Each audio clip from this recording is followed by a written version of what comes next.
I left the EVO Finals Hall at Mandalay Bay after the GG 2020 trailer dropped. On my way out, a couple folks asked me what I thought. All I could say is I need to see more. Some people read that as optimistic hype, and to be sure, that was certainly part of it. But as a CVS2 player who didn't like playing Third Strike or Street Fighter 4 but still played them, and saw what the people who loved those games went through with Street Fighter 5, played that one too, I knew that the time for unqualified hype in a fighting game's launch cycle is short-lived. With single-player games, it is not hard to be excited for a new game, because there is a finite amount of that game, and a new game means you get more of the thing you love, hopefully with some surprising new and different stuff to it. But with multiplayer games, sequels are tricky, because your enjoyment of the game is dependent on other people. For lots of us, the joy of a fighting game comes from the joy of sharing our path to mastery with others. And the more popular your game is, the easier it is to access that joy, and the more you feel like you're a part of something bigger than you. When a new fighting game comes out, it has to find a common ground between the people who played the game and loved it, and the people who made the game and can see where it fell short of their expectations. It shouldn't be surprising, then, that the two will rarely see eye to eye. The players generally want more of the thing they love, perhaps tweaked and tuned a little to be more perfect for them, while the devs are here doing their job, making something new based on the lessons they've learned since then. It's hard for players to see past the thing they love because they lack the perspective to see its flaws. And it's hard for the devs to look past the flaws to realize the thing they made is perfect for the people who love it. Thank you. This is why we are so profoundly shaped by the games that hook us, our first loves. Once I told Seth Killian that I didn't like Third Strike or Street Fighter 4 because they weren't enough like CVS2, and he said I was the fruit of a poisoned tree. Recently, 4Gamer did an interview with Daisuke Ishiwatari, and Giuna posted his translation. I will go ahead and link this in chat. The interviewer asked him about Okizeme and air teching, about accessibility, about story mode, and a lot of other stuff. And as someone who has seen a couple different FGC generational transition points, here's my take. If I had to summarize my takeaways from the interview, I'd say that GG Strive is aiming to make the difference in skill between two players more slippery. If you play Rev 2 with a group of people pretty regularly, you probably have a strong idea of the group's general skill distribution, and you can sort people into groups ranging from I can't take a game off you and win 1 out of 10 to 60-40 or even or 40-60 and so on. If you're playing against someone that has half your combat effectiveness, you will win 2 rounds for every round that they win, and they'll probably go through an entire set without even ever taking a game. This can feel pretty bad for people, even if they're the kind of person to think that the win should always go to the stronger player. In Guilty Gear's case, this skill tier stratification comes from 2 general buckets. The first is Okizeme and set play. Guilty Gear characters can do a lot of tricky offense that is practically impossible to deal with unless you've specifically practiced to deal with it.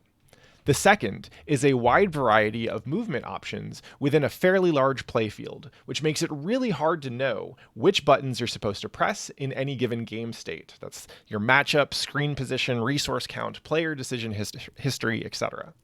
Because movement, attacking, and defending are all very complicated in Guilty Gear, the player who practices more in the lab and against other people is generally the player who wins. This is not the only way to reward practice and experience in a fighting game, but it's pretty common, especially in anime-style fighting games. In the interview, Ishiwatari describes the transition as going from a game like Shogi, which is like chess but much more complicated, to a game like mahjong, which is kind of like poker but more complicated. In both games, you would expect the more skilled player to win overall, but in chess, a stronger player could very well beat a weaker player 10 games out of 10, because they know the game's possibilities better. While in poker, you have both the randomness of the deck of cards and the human element of bluffing and reads that could let a weaker player still steal a game or two. In chess, there is no hidden information and no variability in what either player can do, so it's harder for a weaker player to compensate for that weakness. In poker, both players are playing around a far more volatile game state. I've seen some folks bemoaning the shogi to mahjong analogy as randomness, but I think what Ishiwatari is going for here is what game designers refer to as variance.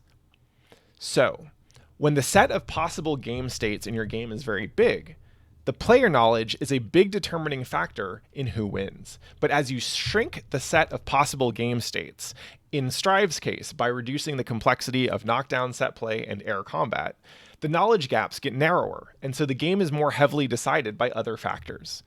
And in following this mahjong analogy, the factors that are going to determine success are more heavily based on your ability to read the other opponent, recognize their patterns in neutral, and outplay them, which is going to have higher variance than a set play situation where the results are heavily influenced by whether both players knew their optimal choices for attack and defense and executed them correctly. That isn't to say that Guilty Gear set play doesn't reward reads, just that the reads are usually rewarded after both players have established that they can both do the other hard stuff first. If this sounds familiar to some of y'all, it might be because this is what going from Street Fighter 4 to Street Fighter 5 felt like. It felt slippery, and many players didn't like it. But it wasn't necessarily just the fact that Street Fighter V had more variance that turned players off. It was also where the variance was coming from. Street Fighter V had some core gameplay changes that significantly changed how Street Fighter V neutral worked, rewarding reaction-based footsies less thanks to 8 frames of input lag on launch and shorter normal ranges overall, and shifting the emphasis to finding small tech optimizations, playing smarter rock, paper, scissors, and managing risks, which, hilariously enough, kind of ended pointing players back to set play. Now, I want to take a side to make a note that I didn't make here in the essay, which was, I don't think this was intentional for Street Fighter V. I think they actually meant to make reaction-based footsies more important, and then somewhere they got 8 frames of input lag, probably 8 frames of input lag that didn't show up in like development and testing, and they didn't realize how profoundly that would affect their core game design. But that's just a guess. In any case, introducing variance to fighting games is an emotionally tricky thing for fighting game players because we typically rely on consistency and competitive results to tell us that we're getting better. In Street Fighter V, it can be very hard to sort people into those groups of can beat and can't beat. It can be hard to feel you're proud of your progress if you won your local last week and went 0-2 this week, or if you're platinum one month and silver the next. Because these games don't have reliable built-in progression systems, we have to use other tools to benchmark our ability and feel like the time we're putting in is rewarding. And when consistent success is slippery, it can be really hard to stay motivated. It becomes harder to reliably invest your fighting game time as a player to maximize your ability and results. Instead, the game feels random. So the thing is, plenty of fighting games have de-emphasized set play and complicated movement without feeling random. Historically, this was the thing that Street Fighter did best back in the day. It didn't matter if your opponent had better combos or nasty setups, because if you could outplay them in footsies, they'd never get the chance to use that stuff. Being good at footsies meant being good at both game knowledge, knowing button ranges, speeds, interactions versus your opponent's buttons, and knowing the payoff for any given hit, as well as practice. You had to learn your opponent, you had to learn your matchup, you had to learn their attacking patterns and habits. But both in ways that a weaker player could learn through playing with people instead of grinding in training mode by themselves. It's a great thing when a fighting game can get it. You can think about it this way. When you don't know how something works in Guilty Gear, you either need to go to training mode to figure it out yourself, or you have the person who's beating you with that thing take you to training mode so that they can show you how to deal with it, right? But in Street Fighter, it's usually just something like, hey, how do I beat this button? And then you figure it out while trying to beat the button, right? Because the possibility space is smaller and less complex, and there's less stuff for you to try and learn, less complicated inputs in order to beat the thing that is kicking your ass. I think that Guilty Gear Strive is betting on this. I think if the neutral is good, it won't feel random, but we will have higher variance between player skill tiers. They're designing for less complicated aerial combat within a smaller play space, so neutral is going to be less about big movements and more about knowing attack interactions and ranges and reading risk patterns. This is probably why some of the early footage had legit footsies going on in some matches. And if you've seen my earlier videos commenting on my experience playing Guilty Gear Strive, we talk a little bit more about that. If this works, Strive will feel a lot more conversational than earlier Guilty Gear games, because winning consistently in neutral requires that you're able to pay attention to a consistent back and forth between both players. It's slippery and it's difficult to optimize, and it's often easier to adapt to on the fly, because it's not the kind of work that requires you to dip out of the versus mode and go into training mode.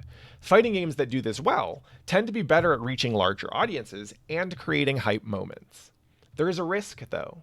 If neutral is the most conversational phase of a fighting game, good neutral can be absolutely wrecked by bad netcode because lag ruins the moment-to-moment interaction between players.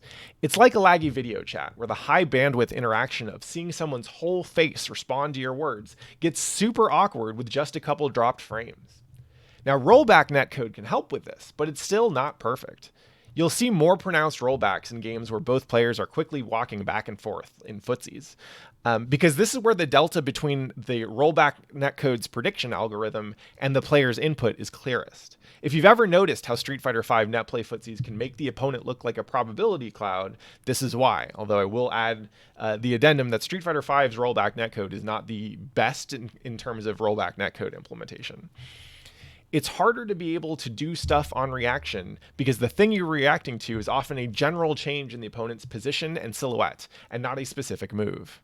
Ironically, classic Guilty Gear neutral is probably a little bit better for rollback because characters retain their momentum, and so they change their movement speed and direction less frequently. When you have longer and more continuous movement, it means that the prediction algorithm is going to be wrong less often, and the degree of wrongness will be smaller.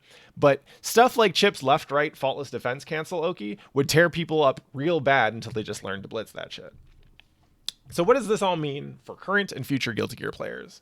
Well, in Street Fighter terms, Guilty Gear could very well be, or Strive could very well be Guilty Gear's Street Fighter V. Or it could be our third strike. Now, both games were divisive for their time because they shifted the core gameplay away from what current players were used to and found valuable. But the effects that these divisions had on their player community were very different.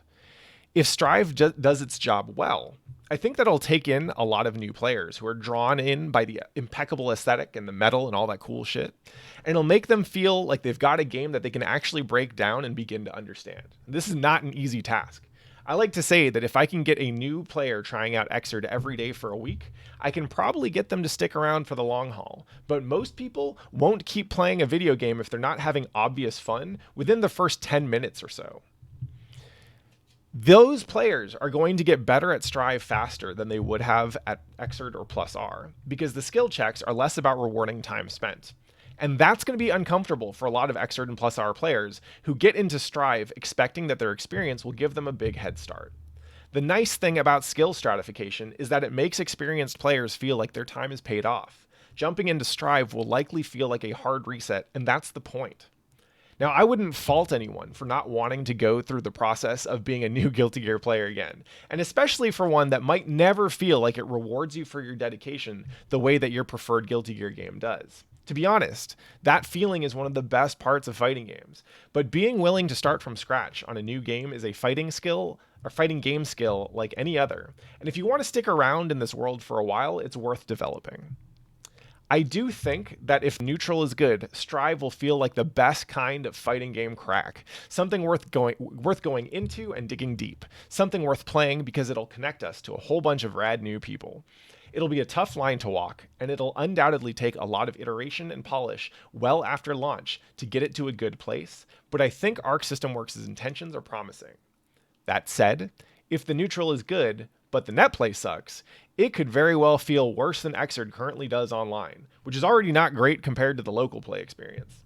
In that case, we'll get a lot of new players who are excited by the cool stuff happening on screen, but have an awful time on net play, and maybe they just pick it up on sale and don't really go deep into it unless they can hook up with a local scene that can give Guilty Gear the proper context and setting to let it shine.